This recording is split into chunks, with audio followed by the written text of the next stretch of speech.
করে তার জন্য দোয়া করে দিলেন। আমার নবী কেমন নবী, শত্রুর জন্য পর্যন্ত তিনি জানাজা পড়ে নিজের জামা পর্যন্ত দিয়ে দিলেন। আমি আর আপনি ভাই ভাই যদি একটু ঝগড়া হয়, চিরদিনের জন্য সম্পর্ক শেষ। কথা বলে ঠিক কিনা? ভাই বোনে, বাবা মেয়ে, ছেলে মেয়ে, বাবা ছেলে যদি একটু মনোমালিন্য হয়, তখন আমরা তার ছায়া পর্যন্ত দেখতে চাই না। কথা বলে ঠিক কিনা?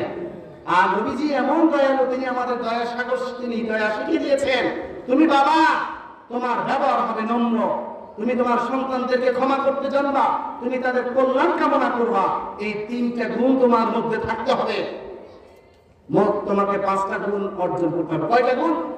তোমার ব্যবহার হবে নম্র। বাবারা এমন ভাবে কথা বলে, মনে হয় যে এই সন্তানটা জারজ, অন্য কা এমন ব্যবহার করে। বাবা এরকম আছে না নাই? কথা বলে আছে না নাই?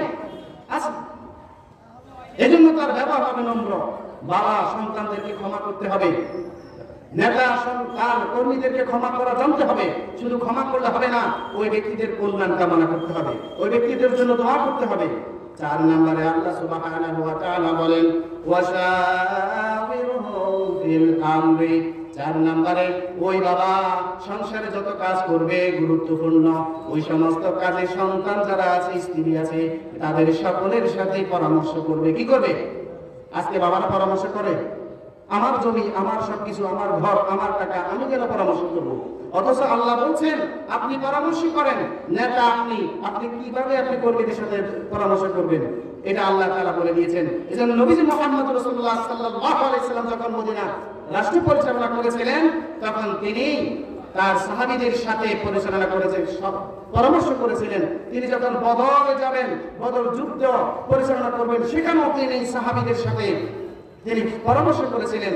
আর তিনি যখন বদর শেষ করে উহুদের যুদ্ধে তিনি যখন রওনা দিবেন, উহুদের যুদ্ধকে ভিতর করবেন না বাহির করবেন, সেই ব্যাপারেও তিনি নবীজি সাহাবীদের সাথে কি করেছিলেন? পরামর্শ করেছিলেন। এবং তিনি হযরত ওমর রাদিয়াল্লাহু তাআলা বলেন, আমি কাউকে নবীজির মতো প্রত্যেক কাজে এত পরামর্শ করতে কাউকে দেখি না। শুধু তিনি তাই নয়, তিনি তার স্ত্রীর সাথে পরামর্শ করে কাজ করতেন। নবীজি বলেন, বান্দা যখন কোন কাজ পরামর্শ করে কাজ করে, তখন যদি 3 জন থাকে, ওই 3 জনের হাতের মধ্যে পরামর্শ করার কারণে আল্লাহ তাআলা কুদরতি হাত তাদের মধ্যে থাকে। সুবহানাল্লাহ।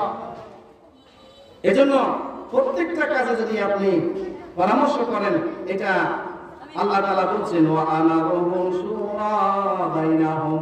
মুমিন যারা, তাদের কাজ হচ্ছে তারা প্রত্যেকটা কাজে পরামর্শ করে কাজ করে। বাবা আপনি বলবেন আমি কিভাবে সন্তানদের সাথে পরামর্শ করব? না, এটা আপনার দায়িত্ব। তাহলে